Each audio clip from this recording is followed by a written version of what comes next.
ఉమ్మడి వ్యవసాయం Sai properties and ప్రాజెక్టులు చేస్తుంది కాబట్టి అక్కడ ఆ వెంచర్లో ఉన్న 200 మందికి యూనిట్లు వచ్చాయి.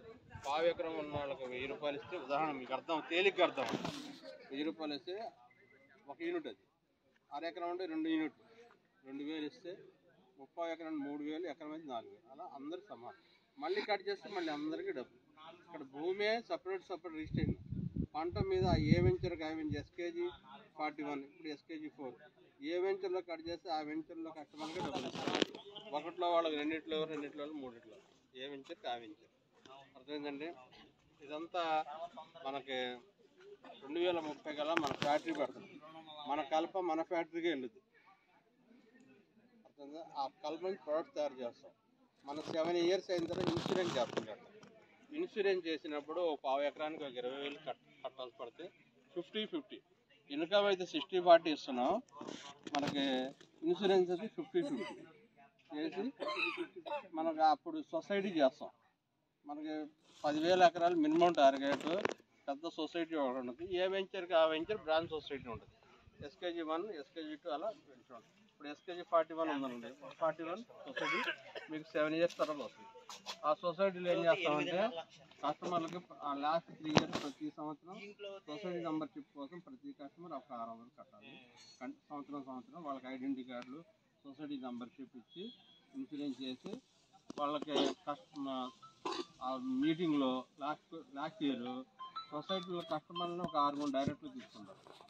కంపెనీ తరఫున 4 ఉంటారు. ఈ 10 మంది సంవత్సరంలో ఈ కటింగ్ జరుగుద్ది.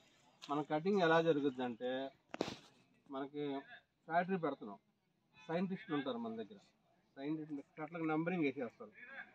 ఇన్సూరెన్స్ చేసిన తర్వాత నంబరింగ్ వేసిన తర్వాత మనకి ఎవరికైనా షుగర్ టెస్ట్ ఉదాహరణ చేసుకొని డాక్టర్ దగ్గరికి వెళ్తే అతను టెస్ట్ రాసి ల్యాబ్లోకి వెళ్తే బ్లడ్ తీసి వస్తుంది.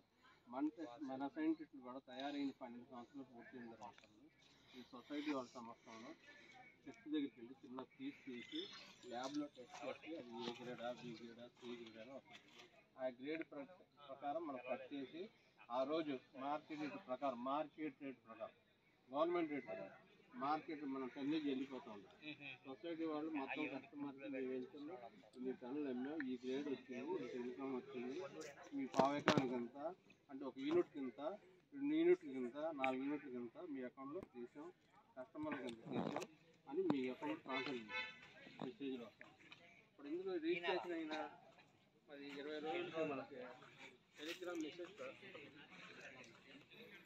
దాని ద్వారా మీకు ఇన్సూరెన్స్ ఆఫీస్ నుంచి తర్వాత మన ప్రొడక్ట్స్ ఇప్పుడు మనం అందరం వ్యవసాయదారులు, ధాన్యం తెలిసిన ఏదైనా ఎక్కడైనా ఫ్యాక్టరీకి వెళ్తుంది. ఈ మహేష్ బాబు ఒక 20 ఎకరాల పొలం ఉంది, నాకు కౌలుకి ఇచ్చారు ఒక 200 బస్తాలు. నేను మొత్తం దానికి సంబంధించిన నాటేసి కోత కోసి కుప్పనూర్చి ధాన్యం బట్టి బాబు ధాన్యం బట్టి మిల్లు తోలేసి డబ్బులు ఇవ్వాలి. ఈసారిది రైస్ మిల్లు ఆయన తోలేసి ఆయన మార్కెట్ రేట్ ప్రకారం డబ్బులు కట్టిస్తారు, మీకు ఇచ్చేస్తారు. అలా ఇలా ఇప్పుడు ఎంతమంది రైతులు ఉంటే అంతమంది దగ్గర వేలాది బస్తాలు కొనుక్కుని ఏం చేస్తారు, కళ్ళల్లో ఆరబెట్టి దాంట్లో బియ్యం ఆడిస్తారు. బియ్యం నూకలు తవ్వులు చుట్టాల. అలాగే మన కలప ఫ్యాక్టరీకి వెళ్ళిపోతుంది. ఫ్యాక్టరీకి దానిలోంచి అనేక రకాల ప్రొడక్ట్స్ తీసి మనం ఏ దేశానికి ఏ ప్రోడక్ట్ కావాలో మనం అమ్ముకుంటాం. కలప రేటు కస్టమర్కి ఇస్తాం. అర్థమైందండి. దానివల్ల విదేశీ మార్కెట్ మన దేశానికి వస్తుంది, మన దేశానికి ట్యాక్స్ వస్తుంది, అన్నీ వస్తాయి. మనం బాగుంటాం, కస్టమర్లు కోటేసులు అవుతారు, కంపెనీ బాగుంటుంది, అందరూ. ఇలాంటి ప్రాజెక్టు ప్రపంచంలో భూతత్వంలో పెట్టిన ఎక్కడ కనపడుతుంది. ఇప్పుడు కొందరు అనుకుంటారు ఒక పంట 2 పంటలు అయిపోయింది అనుకోండి, డబ్బులు బాగా ఇస్తాం. అట్లా ఒకవేళ మా భూమి మాకంటే 51% సొసైటీ ఉంటుంది కదా. ఒక వెంచర్లో 100 మంది సొసైటీలో రైతులు ఉన్నారండి. మొత్తం 2 పంటలు తీసారు, 3వ పంట కూడా తీయడానికి సిద్ధంగా ఉన్నారు. ఇక్కడ అపార్ట్మెంట్లు కానీ మేము ఏదైనా ఇల్లు కట్టుకుంటాం అనుకుంటే 51% ఓటింగ్ ప్రకారం చేయమంటే ఇచ్చేస్తారు ల్యాండ్ కస్టమర్తో. అర్థమైందండి. ఇంకోటి ఇప్పుడు ఈ వెంచర్ ఉంది. ఈ వెంచర్ మనం 2018లో మొక్కలు పెట్టారు. ఇప్పుడు 20 నుంచి 25 లక్షలు పావు ఎకరం ఉంది. మీరే కస్టమర్ కదా ఆయన. మీకు ఈరోజు ఈ 25 లక్షలే అవసరం, 2030కి వస్తే కోట్ల రూపాయలు వస్తాయి. ఇప్పుడు ఇదే అర్జెంట్ అమ్మారనుకున్నా, కొందరు అమ్మేస్తారు కదా అవసరాన్ని బట్టి. మీరు అమ్ముకోవచ్చు, కంపెనీ మీకు అభ్యంతరం ఏం పెట్టదు. ఈసారికి అమ్మారు, మీరు రిజిస్ట్రేషన్ చేస్తారు, ఆ డాక్యుమెంట్స్ ఆయనకి ఇచ్చేస్తారు, లీజ్ అగ్రిమెంట్ ఇచ్చారు.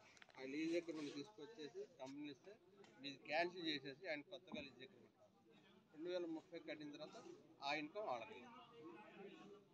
ఎక్కడో అలా జరుగుతూ ఉంటాయి. అది ఈరోజే మీరు 8 లక్షలకి కొనేసి రిజిస్ట్రేషన్ చేసుకున్నారు, ఎవరో 10 లక్షలు ఇస్తూ ఉన్నారు, మీరు 2 లక్షల లాభం వస్తుంది అమ్ముకోవాలి, మీరు అమ్ముకోవచ్చు. అందువలన మనకి ఈరోజు భారతదేశానికి ఉన్న పెద్ద ఐఏఎస్లు కానీ, ఐపీఎస్లు కానీ, జడ్జిలు కానీ మన కంపెనీని ఎత్తుక్కుంటూ వచ్చి ఇన్వెస్ట్మెంట్ చేస్తారు.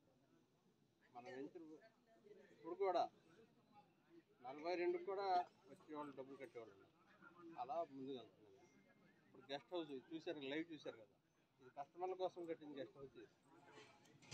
అదేంటండి, మీరు ఐడెంటిటీ కార్డులు ఇస్తారు కదా, రూమ్స్ ఫ్రీ, భోజనం టిఫిన్ డబ్బులు మీరు ఏర్పాటు, ఒక రోజు 2 రోజులు ఉండాలి. తర్వాత మన కోఆపరేటివ్ బ్యాంక్ ఉంది మనకి, దాంట్లో 4 సంవత్సరాల వాయిదాలు ఆర్బీఐ నామ్స్ ప్రకారం 50% లోన్ ఇస్తాం. బ్యాంక్ ఛార్జెస్ ఉంటే రేట్ల విషయంలో 25,000, పావు ఎకరానికి, 6 ఎకరానికి 50, ఎకరానికి 1,00,000 రూపాయలు. మిడిల్ క్లాస్ ఫ్యామిలీస్ కోసం మనం పెట్టిన రేట్ బ్యాంక్. ఇప్పుడు రేట్ ఎందుకంటే దానికి కొన్ని కారణాలు ఉంటాయి. కస్టమర్ కరెక్ట్గా కడితేనే కదా, బ్యాంకు కంపెనీ పెట్టింది కస్టమర్ల కోసం. 50% లోన్ ఇస్తాం, వాళ్ళు సక్రమంగా కడితే కస్టమర్ సక్రమంగా కడితే లోన్ తీరుస్తుంది. వాడు స్పందించకపోతే కంపెనీ లాస్, దానికోసం 25,000, 50,000 అట్లా అర్థమైందండి. అలా మనం 4 సంవత్సరాలు తీసుకుని 1 ఇయర్లో మీరు కట్టేసారు, మీరు 1 ఇయర్ ఇంట్రెస్టే తీసుకుంటారు. దానికి చెక్కులు అన్నీ తెలుసుగా, మీరు అందరికీ చేస్తున్నారు కదా. ఆర్బీఐ నోటీస్ బ్యాంక్ స్టేట్మెంట్ అన్నీ తీసుకొస్తే మీరు 2 రోజులు లోన్ వచ్చేస్తారు. అంత మనకి ప్రపంచంలో మనస్ఫూర్తి చెప్పింది ఎక్కడా లేదు ఇలాంటి. ఇవాళ భూమి మందే, తరతరాలుగా మనదే భూమి వేరే, భూమి హక్కులన్నీ మీయే. ఇప్పుడు ఇదివరకు కొత్తగా తీసుకున్న వాళ్ళకి, భూమి లేని వాళ్ళకి, అంటే గవర్నమెంట్ జాబ్ వాళ్ళకి, తర్వాత ఐటీ రిటర్న్స్ చేసే వాళ్ళకి ఈ గవర్నమెంట్ వేసే ఏదంటే రైతు భరోసా డబ్బులు కూడా పడతాయి. ఫస్ట్ భూమి ఇదే, ఫస్ట్ పాస్బుక్ ఇదే అయితే